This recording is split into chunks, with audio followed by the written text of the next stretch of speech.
Right now at noon, a fire breaks out at Homewood Suites, Joplin. We'll have the latest, and it is much colder across the area. We'll take a look at that forecast and when it might warm up coming up. And Jasper County officials are now looking to start the rebuilding and replacing process with all that was destroyed by the pipe burst in January. The 4 states' most watched news starts now. A hotel in Joplin is evacuated as authorities respond to a fire in the building. This is KOAM News at Noon. I'm Chris Warner. New at noon this Wednesday, fire alarm sounded inside the Homewood Suites after a fire broke out in a maintenance area. The call came in around 7:45 this morning. Joplin Fire, Joplin Police, Metz, and Newton County Ambulance, as well as Reddings Mill, all responded. As the building was being evacuated, firefighters were met with heavy smoke and flames in a maintenance area of the hotel. The fire was put out quickly and no injuries were reported. The Joplin Fire Marshal determined the cause of the fire to be a battery-operated leaf blower that was stored in the maintenance area. Also new this noon hour, a section of Missouri 171 closes near Waco after a semi-truck goes off the road.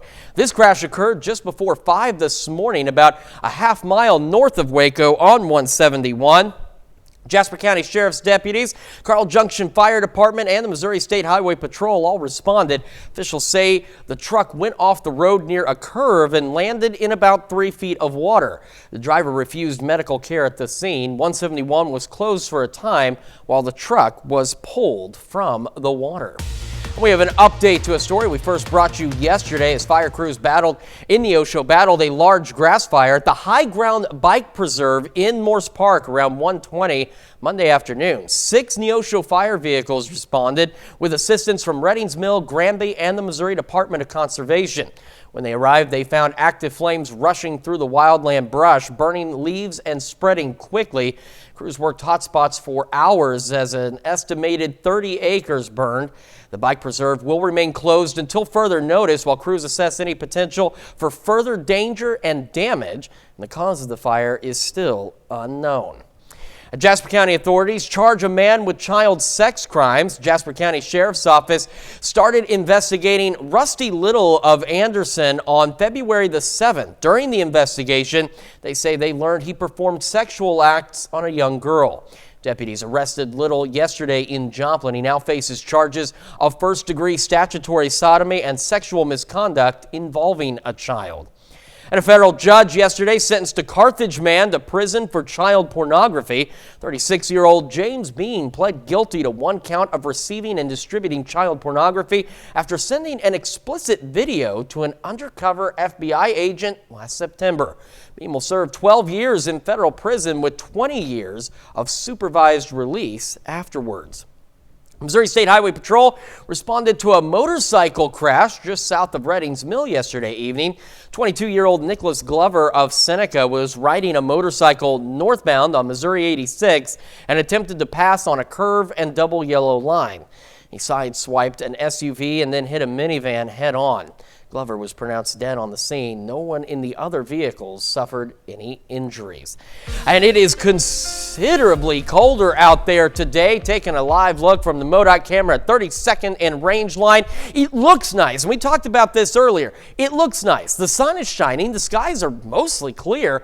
Unfortunately, the temperatures are offensive, to say the least. They are quite cold and nowhere near where they should be for this time of year, which is wild when I show you something else here in just a moment. Our camera Cornell complex looking good. This is what I'm talking about. Look at this.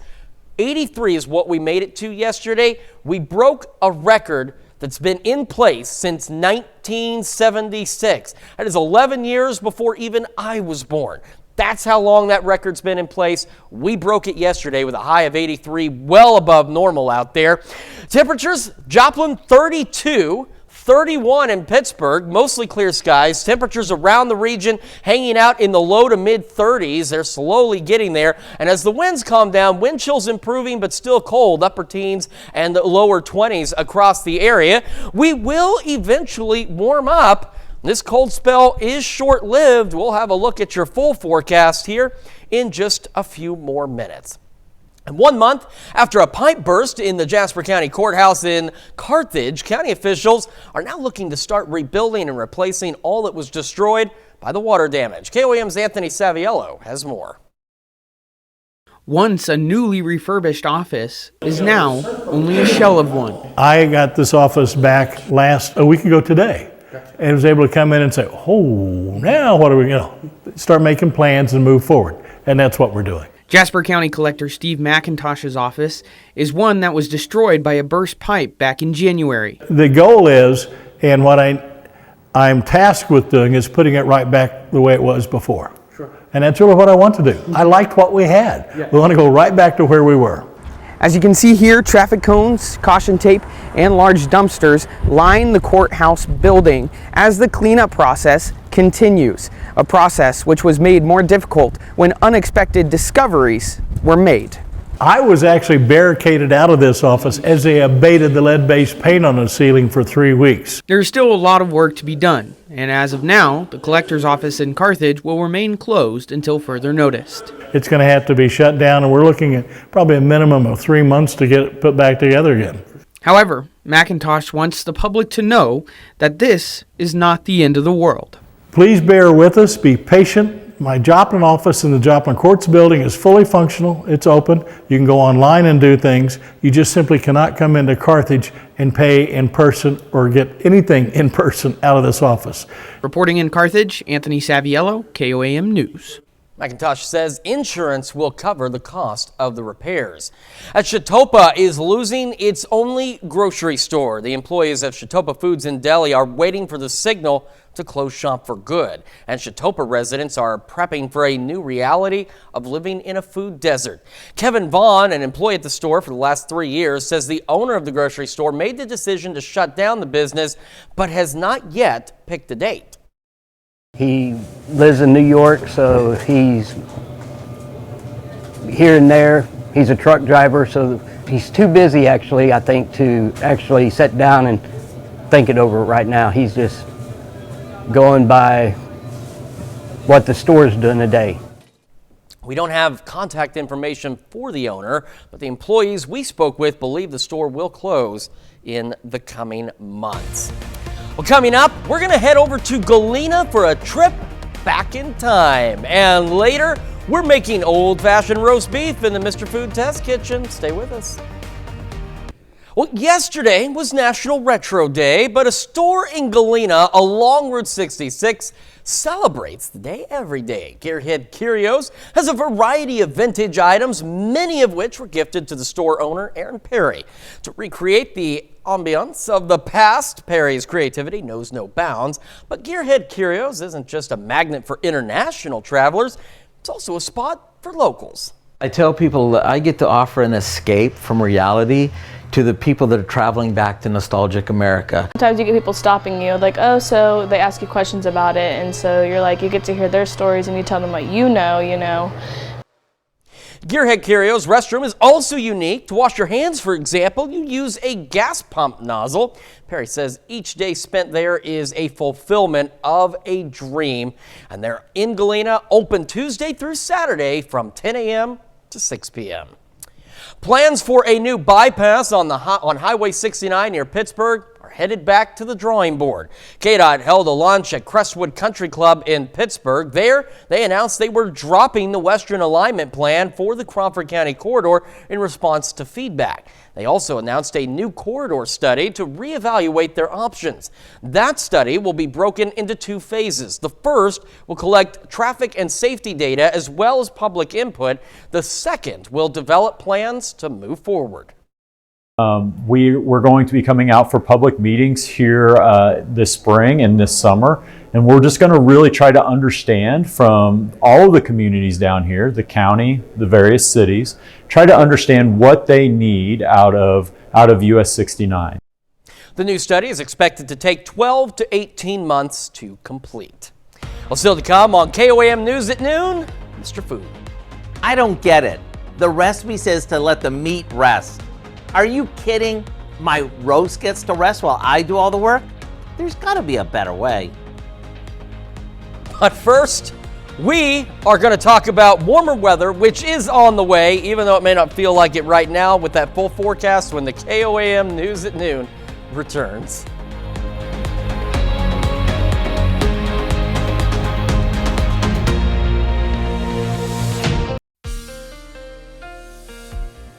Welcome back to the KOAM News at Noon. So outside, it looks pretty nice. If you're inside looking out, there's sunshine, mostly clear skies overhead.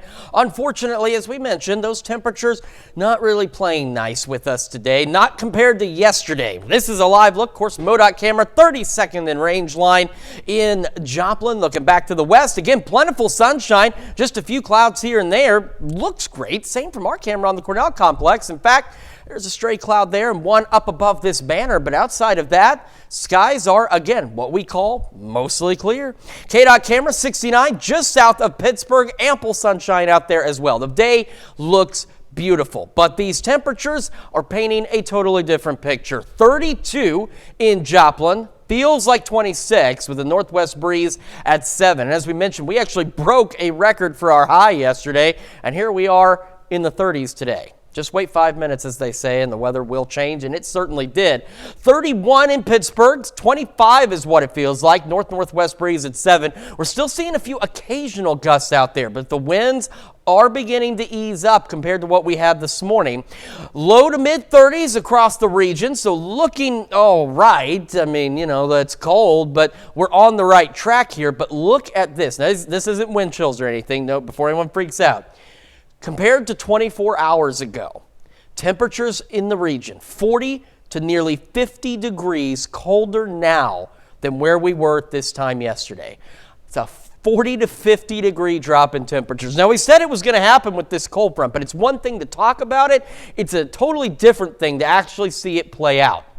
As we head into our Thursday, we have another chilly start out there. Clouds are going to be increasing as we go into our Thursday, so it'll be mostly cloudy. We're also going to get south winds gusting occasionally upwards of about 20 miles an hour. And as we go later into the evening, those clouds really thicken up out there, as we could see a few stray showers late tomorrow night into very early Friday morning. And depending on how temperatures bounce around through the evening, there could be even some brief rain-snow mixes. But as we head towards sunrise Friday, those showers are out of here, and by the afternoon, the clouds are gone, and our Friday's looking a lot better as well. As for today, we're still hoping to make upper 30s and maybe some low 40s out there. A few clouds, so these temperatures below normal. Again, we go from record-breaking temperatures to temperatures that are 10 to 15 degrees below normal, but that north wind calming down a bit, 5 to 10 miles an hour. Heading into tonight, mostly clear skies. These temperatures, as we showed you, our average low is about 32, 33. So we're going to be a little cooler than that, but not significantly cooler than that as we go upper 20s, right around 30, with a south wind around 5 to 10, because after midnight, it's going to start to switch on us. Mid-50s tomorrow, so about average for our high. Clouds again increasing as we go through the day. South breeze 5 to 15, gusting to 20 on occasion, and then we'll see the chances for those evening showers out there. Friday looking better, 60 for the high, sunny skies. Look at this weekend. We go right back to near 80 degrees Saturday and Sunday. And then we have another system coming in Sunday. And this one's going to bring our temperatures down a bit as well. But as you can see, it's not going to bring our temperatures down nearly as much as this last cold front just did. We're going to fall back in the low 60s, so still a bit above average. Could have some morning showers on Monday. Could see some additional showers on our Wednesday, and then possibly some additional showers by next Friday. Despite that, though, the warming trend returns. We go back into the low 70s next Thursday and Friday. So we've just got to get through today. And if you're like me, tomorrow's still kind of cold too. Then we'll be all right after that as we get back to these nice spring-like, almost May-like temperatures out there. Well, who's hungry? It's 12:18. Who isn't hungry, to be honest with you? Well, stick around because we're going to make old-fashioned roast beef in the Mr. Food Test Kitchen. We'll be right back. Well, if you're in the mood for a tasty dinner, or maybe something a little different, you're in luck. Howard's going to bring us an old-fashioned roast beef in the Mr. Food Test Kitchen. The other day, someone asked us if we had a recipe for roast beef, like their mom used to make. And if so, could we let them know how to tell when it's done? Well, I'm not sure how their mom made it, but we do have one that's mom approved. along with some tips on how to cook it to perfection. We start off by placing a bottom round roast fat side up on a rack in a roasting pan.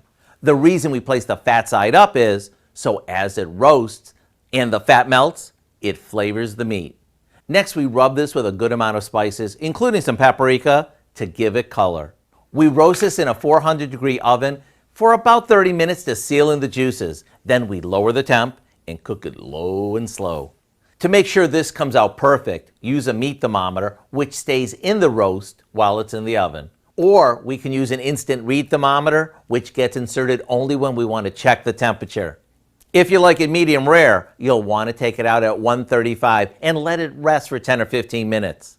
While it rests, it keeps cooking. And when we slice this across the grain and finish it off with the pan drippings, get ready for some good eating. So here's what I suggest. Go to our website and check out our recipe for old-fashioned roast beef. Plus, we have a cooking guide that'll ensure you can cook your roast to perfection every time. I'm Howard in the Mr. Food Test Kitchen, where today we found a slow roasted and juicy way for you to say, ooh, it's so good.